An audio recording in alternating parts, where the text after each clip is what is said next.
जिस तरीके से भारतीय जनता पार्टी की अगर बात की जाए तो अनेक लोगों को पद से नवाज दिया जाता है, पद दे दिया जाता है, लेकिन सबसे महत्वपूर्ण बात उसमें होती है काम करना, वर्क करना। और अनेक वर्षों से 1990 से अगर बात किया जाए तो आप संगठन भारतीय जनता पार्टी पे हैं। भारतीय जनता पार्टी द्वारा आपको फिर से भी नागपुर शहर महामंत्री के पद में नवाजा गया है, क्या कहेंगे आप? पार्टी के जो नेता है हमारे माननीय देवेंद्र जी, नितिन जी गडकरी और हमारे उपेंद्र जी कोठेकर और हमारे शहर के अध्यक्ष आमदार सुधाकर राव जी कोढ़े, इन्होंने जो जवाबदारी दिया है वो पूरे ताकत के साथ में आने वाली नागपुर महानगर पालिका का चुनाव जीतने के लिए हम पूरे ताकत के साथ में उस पर काम करने वाले हैं। नागपुर शहर में 150 यह उम्मीदवार खड़े रहने वाले हैं। अभी 72 प्रभाग है, फिर से अगर 2-2 के प्रभाग बनते तो 75 प्रभाग हो गए, नहीं तो 150 वार्ड हो गए। अब भारतीय जनता पार्टी के साथ में जो आएगा उसके साथ में, और जो नहीं आएगा तो भारतीय जनता पार्टी पूरे महानगर पालिका में अपने ताकत पर चुनाव लड़ने वाली है। हमारे माननीय महापौर श्री प्रवीण जी डटके, हमारे सभी आमदार यानी पश्चिम नागपुर के आमदार अगर बोला जाए तो सुधाकर राव देशमुख जी, उत्तर नागपुर के डॉक्टर माणे जी, पूर्व नागपुर के आमदार हमारे कृष्णाभाऊ खोपड़े जी और मध्य नागपुर के आमदार विकास कुंभारे जी, दक्षिण के आमदार हमारे सुधाकर राव कोढ़े जी, इन्होंने जो विकास कार्य का जो काम किया है नागपुर में और जो कर रहे हैं सातत्य से, झोपड़पट्टी में हो, रोड हो, लाइट हो, पानी की व्यवस्था हो, यह काम के कारण भारतीय जनता पार्टी को विश्वास है कि फिर से नागपुर शहर में भारतीय जनता पार्टी की सरकार आएगी। भारतीय जनता पार्टी ने लक्ष्य रखा है कि 101 नगर से भारतीय जनता पार्टी के चुनकर आने के लिए भारतीय जनता पार्टी के संगठन ने अपने चुनाव की तैयारी शुरू की है, उसकी योजना बनाई है। नीचे तक बूथ के कार्यकर्ताओं तक सब हम लोग मिलने जाएंगे और उनसे काम करेंगे और हमारे कार्यकर्ता पर पूरा विश्वास है। हमारा काम का जो आधार है, कार्यकर्ता ही हमारा काम का आधार है। उसके साथ स्नेह से, प्रेम से हम कार्यकर्ता के सिवा हम कार्यकर्ता को छोड़कर पार्टी नहीं चला सकते। हमारा कार्यकर्ता ही विश्वास का एक आधार है इस पार्टी का। पिछला बैकग्राउंड देखा जाए तो आपको चंद्रपुर पे 4 साल काम करने का अवसर मिला, जहाँ पे मुनगंटीवार साहब हैं, राज्य मंत्री वहाँ से रहते हैं। उस जगह पे जाकर आपने काम किया और नागपुर को किस नजरिए से देखेंगे आप, क्योंकि नागपुर की जवाबदारी आपको दी गई है। वह एक ग्रामीण क्षेत्र है, चंद्रपुर जिला ग्रामीण क्षेत्र था और सुधीर भाऊ, हंसराज भैया, इनका एक व्यापक जनसंपर्क था। इसलिए उन्होंने अब उनके मेहनत से, शोभाताई फडणवीस ने अपने अनेक दिनों से काम करने से वहाँ पार्टी का काम खड़ा किया। उसमें हमारे बंटी बागड़िया जी हो या अभी पिछले समय जो ब्रह्मपुरी से आमदार थे हमारे जिले के अध्यक्ष अतुल देशकर जी हो, इनकी भी काफ़ी मेहनत है। उसके कारण भाई भारतीय जनता पार्टी का अनेक 20 साल से भारतीय जनता पार्टी वहाँ 1 नंबर पर है। मेरा सवाल ये है, नागपुर को कैसे देखेंगे आप?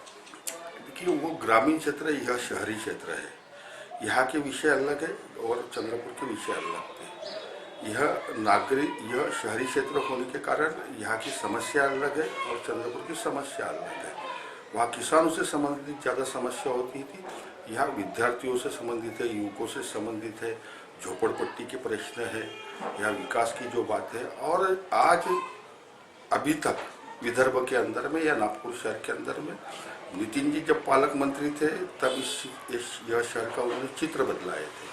अभी नितिन जी जब केंद्र में मिनिस्टर है, विदर्भ के सारे जिलों में कभी भी केंद्र से 1000 भी करोड़ रुपए नहीं आए थे।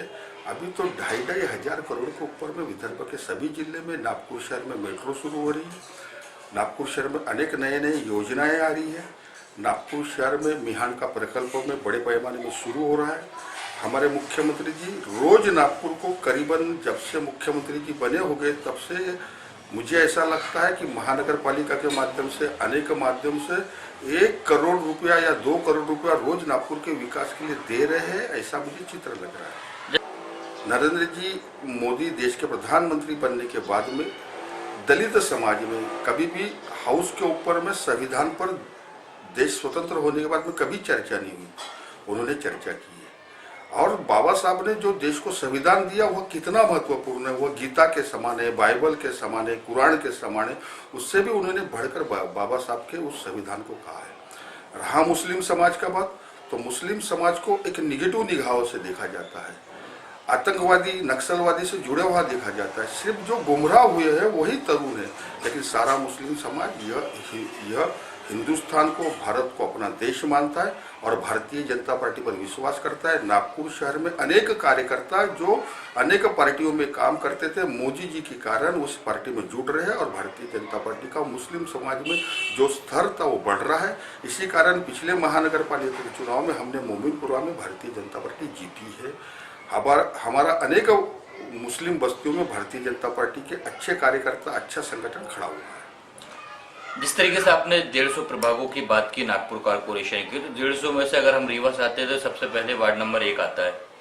वार्ड नंबर 1 के बारे पे आप क्या बोलना चाहेंगे? वार्ड नंबर 1 में हमारे सुषमाताई चौधरी भारतीय जनता पार्टी के नगर सेवक। पिछले समय हमारा यहाँ काम कम था, हम जीते।